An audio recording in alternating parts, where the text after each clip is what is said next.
Hey, what's going on everybody? Alex V here. I just want to make a quick video to show you how to install and remove shift cables from a Shimano EF65 shifter. Let's get to it. First, we need to remove the cover, and we can do this by using the Phillips 2 screwdrivers to undo both of these bolts. You just need to loosen it up to the point where you just pull off the cover. So once the cover is removed, you can see the housing where you can put the shift cables into.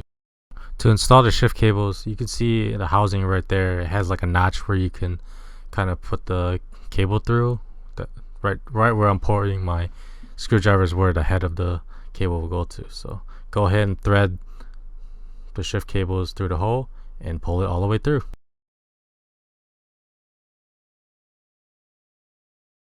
If the head of the shift cable gets stuck, just use the flat end of the screwdriver and just pry it all the way through, and you should be good, and it should fall into place once you do. To remove the shift cable, you just use a flathead screwdriver and just pry the cable out by getting the head through. So once you do that, just pull the cable all the way out and you should be good to go.